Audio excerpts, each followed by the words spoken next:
Dumelang and welcome to Our Africa, the show that keeps you up to date with all the news-making headlines across the African continent this week. From Cape to Cairo, Mombasa to Lagos, we cover the four corners of the continent. We bring you business, politics, health news and arts and culture.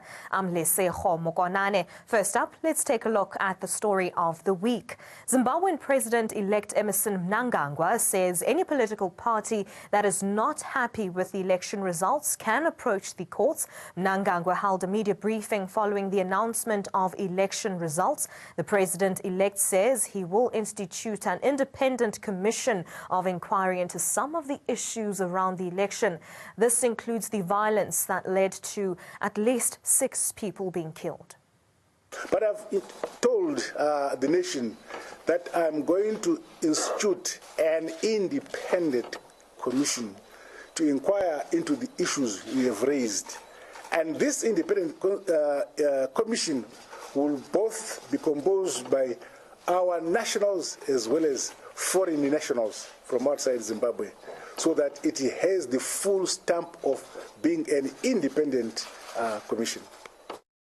Meanwhile, Zimbabwe opposition leader Nelson Chamisa insists that he won the country's election. Chamisa calls the results fraudulent, illegal and illegitimate. Chamisa says his party is going to be challenging a number of election results in court.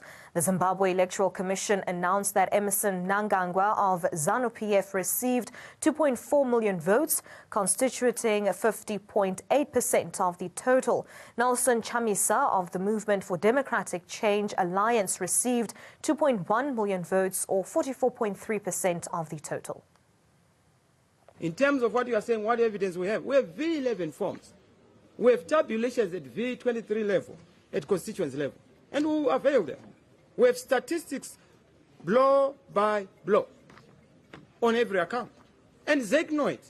Just to tell you, yesterday, we said to ZEC, let us go constituency by constituency to verify the election result. They ran away.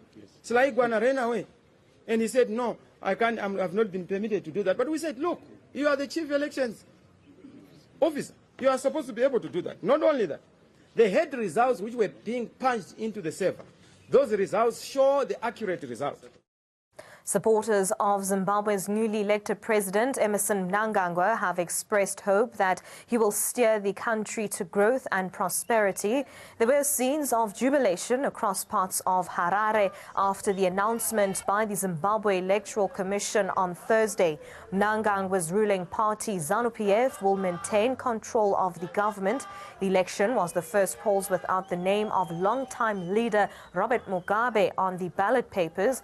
Election observers from the European Union lamented military action and post-election violence. Opposition supporters have staged a protest amid the perceived slow release of poll results. However, Southern African regional bodies endorsed the conduct of the polls as free and fair. Their assessments of the election will be crucial to the lifting of international sanctions on a country whose economy collapsed 2 years ago.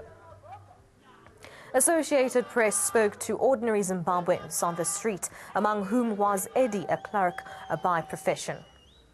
Yeah, I think he's the right man, because he has been there for quite time, and he knows where the weaknesses are, since he has got the experience from the previous event, the previous government. So he knows how to maneuver on all the problems that we have. I just hope he will do well. President Cyril Ramaphosa has also congratulated President Emmerson Mnangagwa. He added that Pretoria looks forward to working with Harare's new leadership. Ramaphosa was echoing sentiments he expressed ahead of the elections on the conduct of the Zimbabwe election, where he pledged to work with the eventual winner. He had also hoped that South Africa would be invited to the inauguration of the new president, as he wished Zimbabweans well. Mnangagwa's victory with more than 50% of the vote narrowly avoids a runoff election. The largely peaceful election was, however, marred by Wednesday violence, which claimed the lives of 6 people. The ZANU-PF spokesperson in South Africa has also condemned the action. We do not condone violence. And we strongly regret the unfortunate incidences that took place in Harare, which led to the death of the 6 people and the injury of many others that are in hospital. And our leadership in Zimbabwe has already sent condolences, and we equally do so, send condolences to the families of those who lost their lives. And equally, we also say speedy recovery to those of our people who got injured during the skirmishes that took place on Saturday. EU observers on Wednesday criticized the Zimbabwe elections for being held on an uneven playing field. The opposition MDC protested against alleged widespread fraud by the election authority and ruling party. However, while political rights were largely respected, there were concerns regarding the environment for the polls, the misuse of state resources, and the failure to achieve a level playing field. DA leader Maimane is calling on Zimbabweans to accept election results. He's also urged the army to step back and stop further loss of life. The DA leader was speaking at a briefing where the opposition party was reporting back on metros it's governing. Maimane says Harare needs new blood. He criticized the killing of 6 people on Wednesday. I think Zimbabwe needs change. ZANU-PF have destroyed that country, which the current president was a part of. They have been part of abusing state resources, where ultimately you watch the public broadcaster and you ask yourself the question, why is this person being given more media coverage than any other candidate? I'm sure these things don't happen here. I'm just giving you an example. So the point here is, the Zimbabweans fought an election. I call for calm in Zimbabwe. I'm asking for the people of Zimbabwe to exercise restraint. I'm also asking that the army exercise restraint. People cannot die as an outcome of having had an election. The International Relations Department has waived Grace Mugabes' diplomatic immunity. Minister Lindiwe Sisulu says they have accepted a court ruling that's nullified the former Zimbabwe First Lady's special privilege. Mugabe allegedly assaulted South African model Gabriella Engels at a hotel in Johannesburg last year. Although she's admitted to hitting Engels, Mugabe insists she did it in self-defense. Durko's decision means the former Zimbabwe First Lady could be brought back to the country to face prosecution. DRC ex-warlord Jean-Pierre Bemba may be eligible to run for president in that country. This is according to the spokesman for the ruling party of the Democratic Republic of Congo, President Joseph Kabila. Bemba reportedly says he would return to the country to stand as a candidate in December's election. However, spokesman for the presidential majority, Alain Atundu, stated that Bemba could fall within the ambit of Article 10 of the electoral law. This law means that those found to have convictions for corruption would be ineligible. Atundu says he hoped that Bemba would solemnly commit to not running if found to be ineligible under the electoral law. The International Criminal Court last month overturned on appeal an initial 18-year term for war crimes and crimes against humanity for Bemba. The ICC found that the former vice president could not be held responsible for crimes committed by his troops. But in March 2017, he was also convicted for bribing witnesses.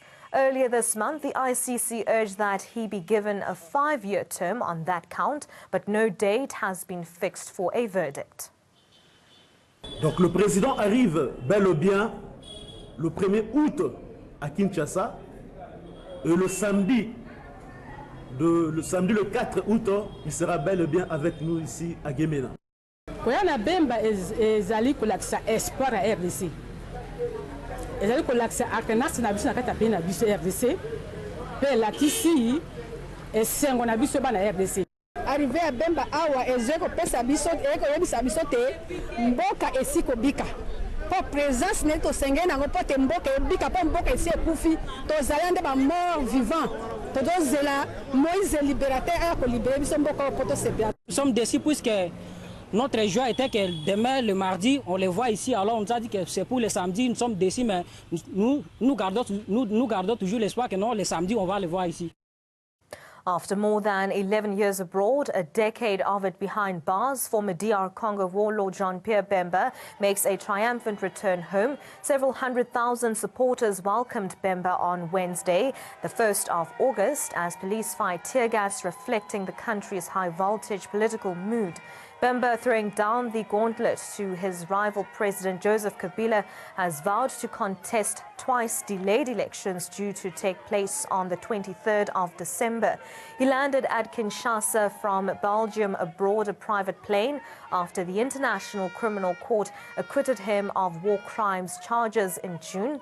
Crowds of people, many of them chanting anti-Kabila slogans, gathered along the city's main highway. The gathering prompted police to fire tear gas to try to make a path for his open-topped Mercedes. The huge numbers greeting the 55-year-old Bemba is the largest politically related gathering in Democratic Republic of Congo in 2 years. Kabila has cracked down heavily on protests since 2016. Nous sommes très heureux enfin de pouvoir recevoir notre président Jean-Pierre Bemba ici. Et sa suite politique, elle est simple. Il est venu pour postuler en tant que candidat président de la République. Je suis très ému du retour de mon président national Jean-Pierre Bemba Gombo pour la suite de la politique. Pour la suite de politique, nous attendons, nous avons la ferme conviction, c'est lui le futur président de la République.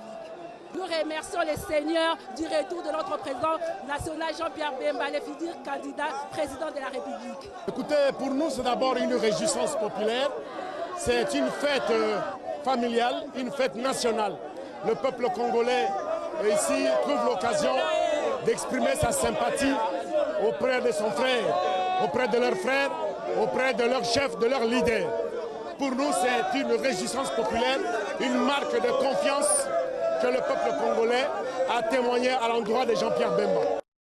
About 200 people take part in a march in the streets of Biwa, capital of the English-speaking region of Southwest. The protesters are denouncing the attempt to secede the two English-speaking regions of Cameroon. Mayor Patrick Ekema from the ruling party in Yaoundé organized the march in the city of more than 100,000 inhabitants. The march also aimed to denounce the violence and hostage-taking of traditional leaders perpetrated in the southwest for 2 years by armed groups in favor of secession. Ekema also condemned the conference scheduled for late August in Biwa by Cardinal Christian Dumi. Personalities from the two English-speaking regions are expected to consider a national dialogue with Yaoundé. Nous voulons aussi critiquer absolument les actes barbariques menés dans la population, surtout les chefs traditionnels, et aussi pour avoir notre chef traditionnel tué par les ambazoniens. If you see us come out here now and today, it's not because we want to satisfy the community, it's because we call for peace. We are not for violence. And again, if you look at my placard, let Southwest be left alone. We need peace. And when peace will be back, when tranquility and order will be there, then the dialogue we are talking will continue. Mali's presidential election will go to a runoff vote. This is after President Ibrahim Boubacar Keita came in first but failed to secure enough votes to win a second term in office outright. The Ministry of Territorial Administration said that Keita won 41.4%. His main rival, Somaila Sese, came in second with 17.8%. Attacks disrupted last Sunday's polls in areas already beset by deadly ethnic and jihadist violence.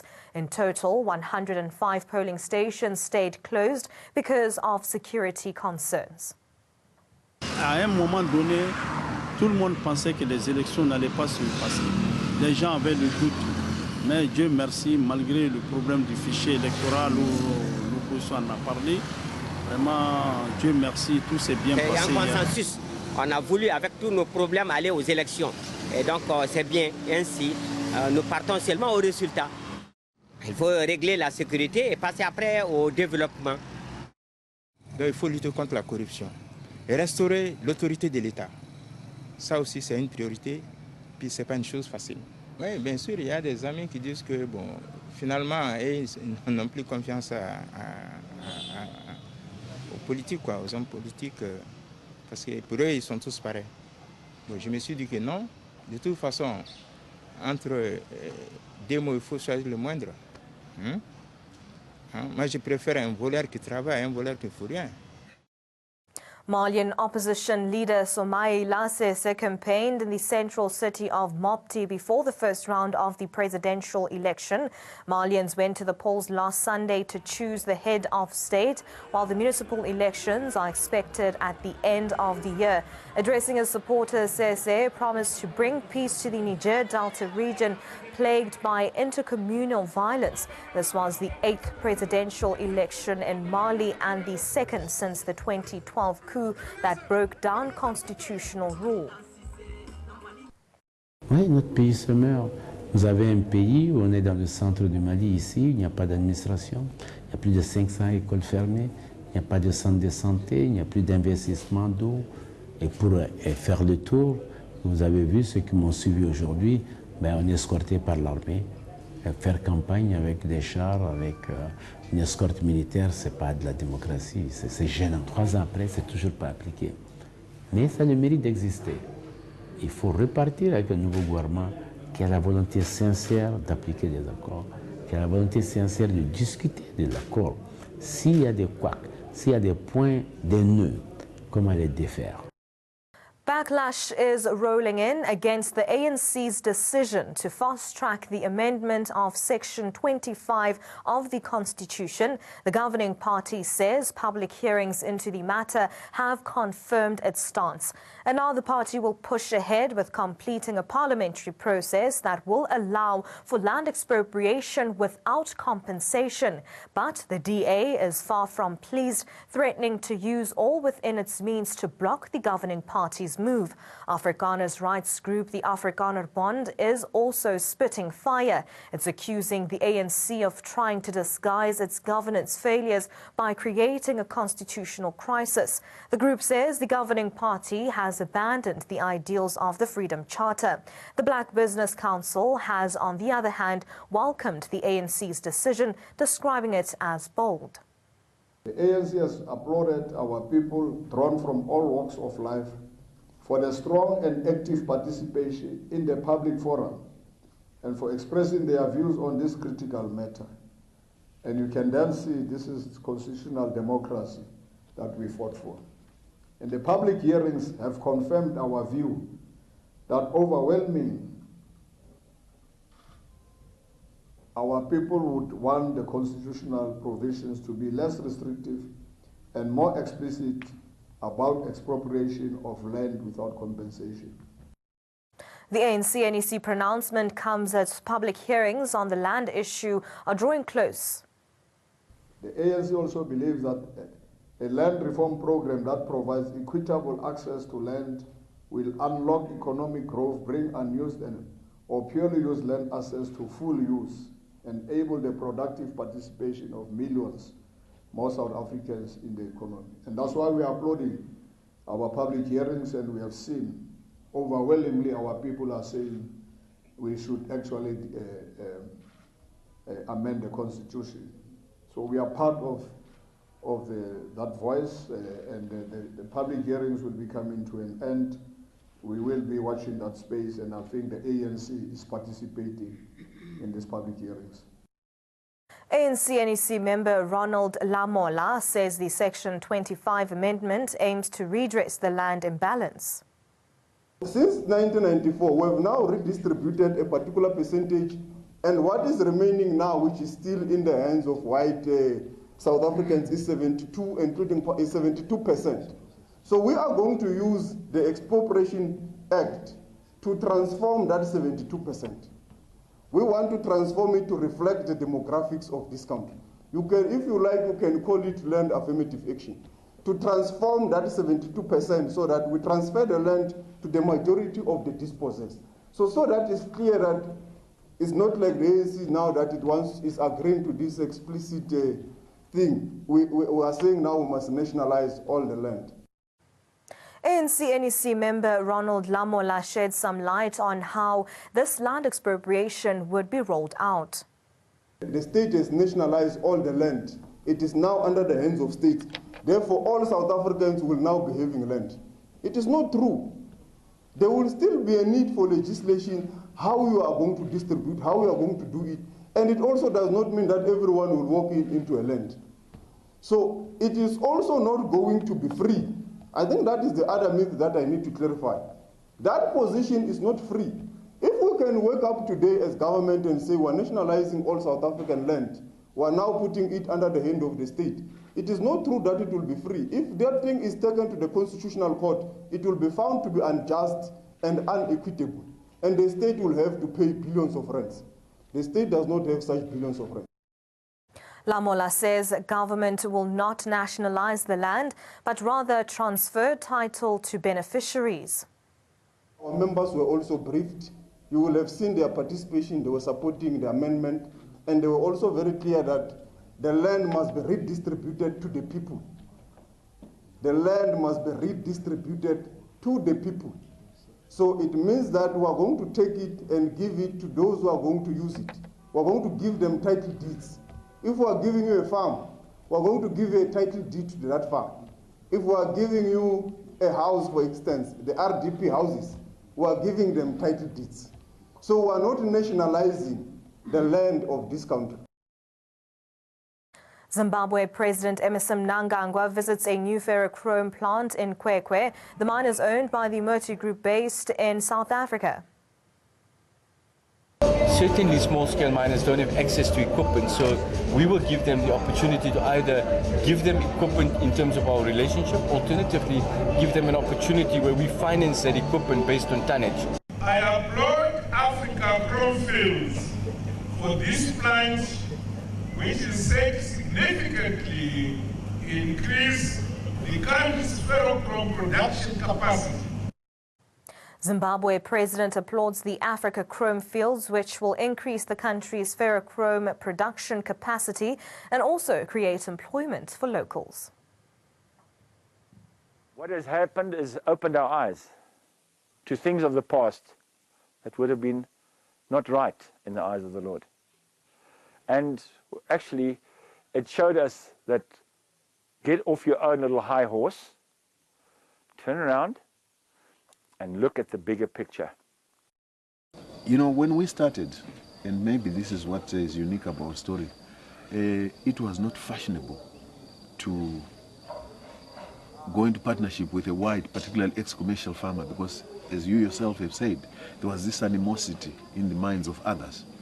But I don't think it is necessary, and I'm pleased that under the new dispensation, you know, we can all be honest with each other and say, look, we need each other, we belong together, whites and blacks, and we move forward. That is the vision. A young Nigerian farmer is a high achiever. Peter Okocha Jr. has revealed 1,000 yam seedlings in his home. Okocha cut his teeth in his family's shipping and logistics business, then decided to forge his own path. He identified Nigeria's agricultural sector as one that has an enormous potential where he can make the most impact. Today, he is a pioneer in hydroponics. Nigeria, which is home to more than 180 million people, is under pressure to produce more food.